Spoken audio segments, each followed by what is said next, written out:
कौन है बिल्किस बानो? कहां हुआ गैंगरेप के आरोपियों का जेल से छूटने पर स्वागत?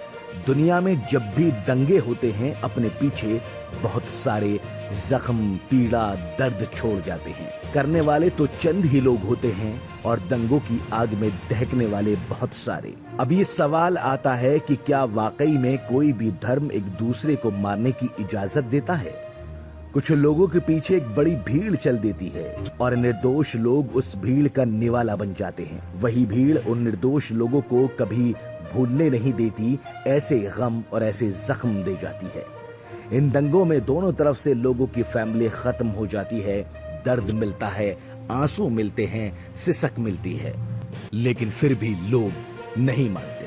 ओके, नमस्कार, आदाब, मैं बबलू खान, आप देख रहे हैं बेबाक आवाज़ टीवी। बिल्किस बानो, यह नाम आपने सुना तो बहुत बार होगा शायद, लेकिन आप इसके बारे में जानते बहुत कम होंगे। आज हम आपको बताने जा रहे हैं कौन थी बिल्किस बानो और क्या कुछ उनके साथ घटना हुई थी।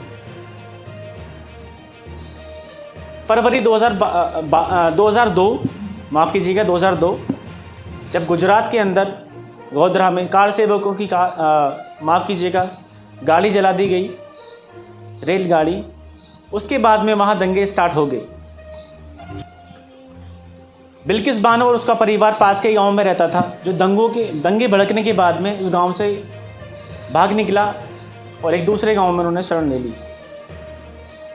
उसके दंगे भड़कने के 3 से 4 दिन बाद में जो दंगाई थे वो उसके गांव में पहुंच गए, बिल्किस बानो के, जहां वो ठहरी हुई थी अपने परिवार के साथ में, और उनके परिवार के बहुत लोगों को मार दिया और उनके साथ जो औरतें थीं उनके साथ गैंगरेप किया गया। यहाँ तक कि उन बलात्कारियों ने बिल्किस बानो की जो माँ थी उनके साथ भी गैंगरेप किया। 2 दिन बाद जब बिल्किस बानो को होश आया तो वो बदहवास हालत में थी। किसी आदिवासी महिला से उन्होंने कपड़ा लिया, अपना बदन ढका, जैसे तैसे थाने पहुंच गई, रिपोर्ट लिखाई। रिपोर्ट लिखा दी गई, लेकिन सबूतों के अभाव में जो मुजरिम थे उनको छोड़ दिया गया। इसके बाद बिल्किस बानो राष्ट्रीय मानवाधिकार पहुंची और उसके द्वारा वो सुप्रीम कोर्ट में उन्होंने याचिका डाली। अब सुप्रीम कोर्ट ने एक सीबीआई कमेटी का गठन किया। उसके बाद सीबीआई को एक जांच सौंप दी। सीबीआई ने अपनी जांच में पाया कि सबूतों के साथ छेड़छाड़ की गई थी, जिससे कि आरोपियों को बचाया जा सके।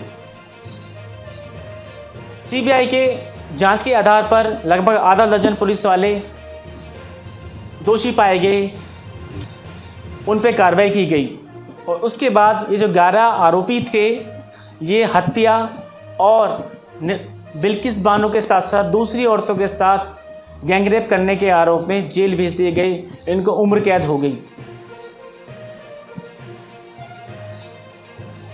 अब बात करते हैं कि जो इन्होंने क्षमा याचिका सुप्रीम कोर्ट में डाली थी, क्या वो इतना सा छोटा सा जुर्म था इनका कि सुप्रीम कोर्ट ने वो क्षमा याचिका इनकी स्वीकार कर ली और इनको बेल दे दी गई। 15 अगस्त 2022 को देश के प्रधानमंत्री संबोधित करते हैं देश को नारी शक्ति के लिए, नारी सम्मान के लिए, जो बड़ा बड़ा स्लोगन चलता है देश में। उससे अगले ही दिन पता चलता है कि उसी नारी के अपमान करने वालों को सुप्रीम कोर्ट ने बेल दे दी गई है, उनकी क्षमा याचिका स्वीकार कर ली गई है। देश में एक ही देश में 2 तरफ बातें कैसे हो सकती हैं?